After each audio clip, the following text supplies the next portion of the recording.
Salut à tous, c'est sur ce Quoi Neuf consacré à vos questions que je vais conclure ma première série de vidéos sur Final Fantasy XIV A Realm Reborn. C'est parti. Allez, pour commencer, concentrons-nous sur un élément central de Realm Reborn, à savoir son abonnement. L'abonnement est toujours de mise et n'est pas prêt de disparaître si l'on en juge par l'expérience Final Fantasy XI. Depuis sa mise en service en 2002, le modèle économique du premier MMO de Final Fantasy n'a pas changé et ne semble pas être en passe de céder au free-to-play. Néanmoins, l'abonnement d'ARR est sensiblement différent de ce que FF11 et FF14 offraient. Dorénavant, pour jouer avec un seul personnage par serveur, les nouveaux arrivants devront s'acquitter de 10,99€ par mois pour leur abonnement basique. L'offre à 13€ par mois est toujours disponible, mais cette fois elle vous permettra de jouer jusqu'à 8 personnages par serveur, toutefois avec une limite de 40 personnages maximum sur le compte. Chose très importante, il est bien possible qu'en achetant 3 ou 6 mois d'un coup, vous puissiez en amont déduire une remise conséquente de ces frais. Pour vous faire une idée, dans la V1, 6 mois d'un coup c'était une réduction d'un peu plus de 20%, pas négligeable donc quand on fait son budget, surtout quand un MMO est prévu pour s'étendre sur de longues années. Le housing est sûrement aussi un extra que vous attendez de pied ferme.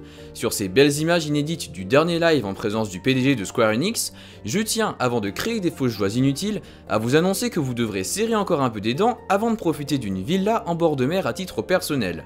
Il est en réalité prévu que seules les guildes ou compagnies libres puissent en profiter lors de la première introduction du système. Rassurez-vous quand même, car de toute façon, en tant que nouveau venu, vous aurez besoin de temps pour mettre de côté l'argent nécessaire à l'acquisition d'un terrain, dont Yoshida nous a garanti que les prix auraient raison des cœurs de nombre d'entre nous. Mais commençons par le commencement. Les chefs du guild auront donc, au départ, le choix entre 3 tailles de terrain, dont le prix augmentera évidemment avec la superficie. Un terrain acheté est incessible. Il faut donc prendre soin d'être sûr de sa décision avant de sauter le pas de l'achat, d'autant que d'après nos informations encore assez floues, pour acquérir un seul terrain de taille moyenne, plusieurs joueurs Day One seront sûrement amenés à cotiser l'intégralité de leurs économies pour le bien de leur guilde. Ah ouais, en parlant de ça, tiens chef, je crois que mes millions sont un peu perdus dans la faille temporelle entre les deux mondes, donc c'est vraiment dommage car j'aurais beaucoup aimé participer au financement de notre futur QG. Ah ben, désolé. Enfin plus sérieusement, les instances de housing prendront la forme de lotissements, tous identiques, où les habitants cohabiteront donc. Chaque lotissement disposera d'un nombre limité de terrains de petite, moyenne et grande taille. Bien évidemment, le décor et la disposition des quartiers changera selon la région dans laquelle vous effectuerez votre achat, à vous de voir si vous préférez la mer, le désert ou le calme verdoyant de la forêt. Le housing du compagnie libre sera relativement proche de celui des particuliers, donc en parcourant les fonctionnalités, vous aurez un petit aperçu proche de ce que le logement individuel aura à offrir. On notera par exemple que des bonus divers, notamment d'expérience bien sûr, pourront vous être octroyés au fur et à mesure que vous rajouterez des extensions à votre bâtisse, comme une étable, des tours ou des nouvelles salles. Les chefs de guilde auront également à leur disposition tout un panel de fonctions intéressantes, telles que la gestion de coffres communs aux membres. Il leur sera entre autres possible de configurer les autorisations, de sorte que certains membres puissent accéder au contenu des coffres et ajouter des objets, etc. Enfin, détail amusant pour les fans de roleplay, des baignoires seront implémentées et vous pourrez même vous faire une petite tenue spécialement pour faire prendre un bain à votre personnage.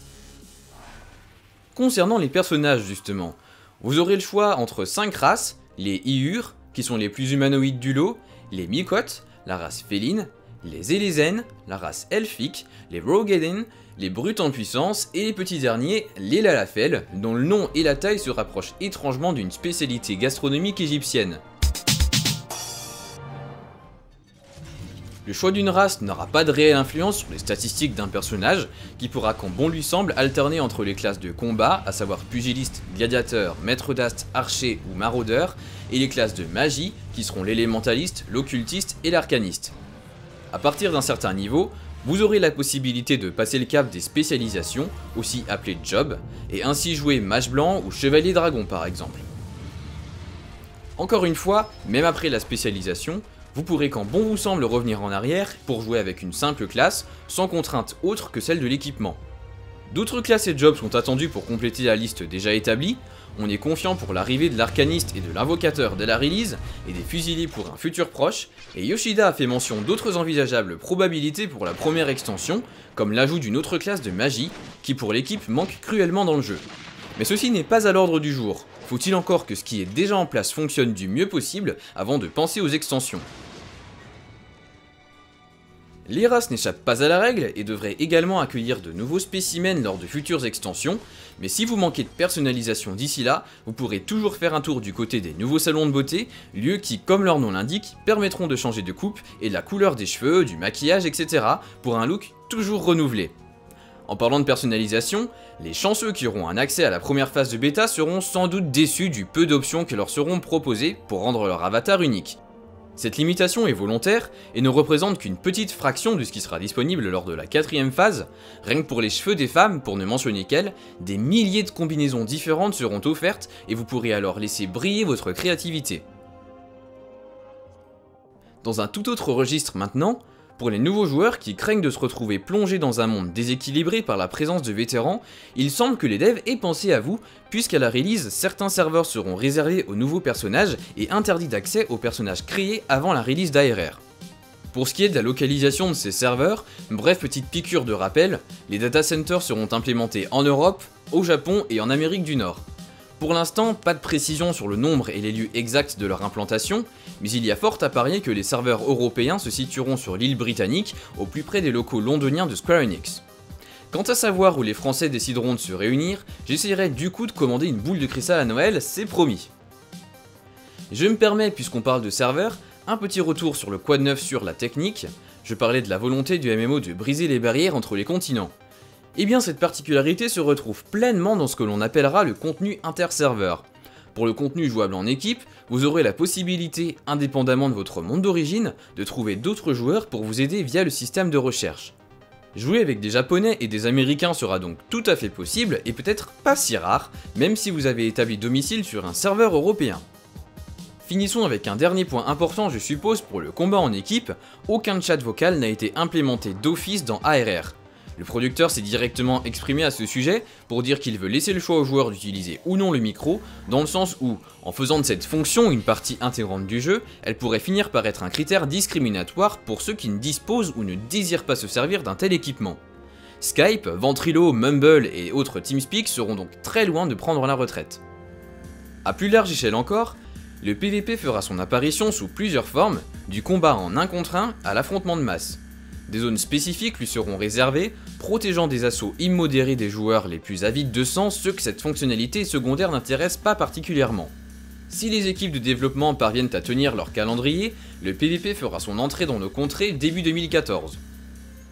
Un dernier retour sur le côté technique, j'ai aussi reçu pas mal d'inquiétudes sur la version PS3 et les problèmes montrés du doigt sur un certain site et observables dans les vidéos de promotion de Square.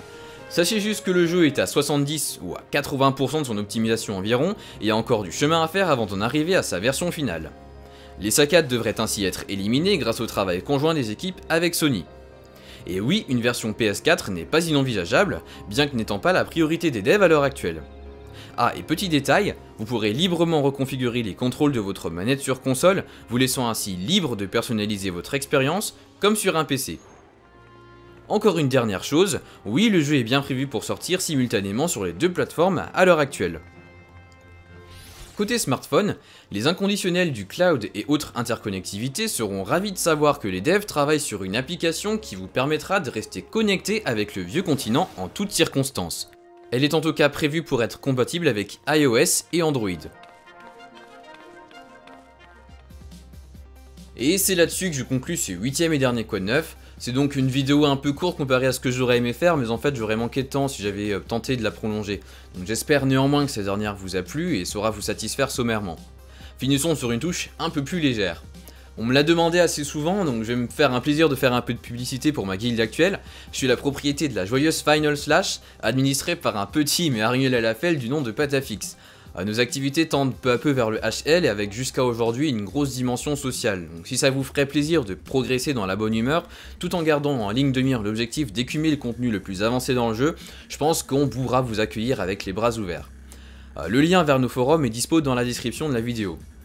Je ne pouvais pas non plus vous quitter sans vous parler de la feature qui me tient le plus à cœur, j'en ai peut-être déjà un petit peu trop parlé dans les précédentes vidéos, c'est les familiers.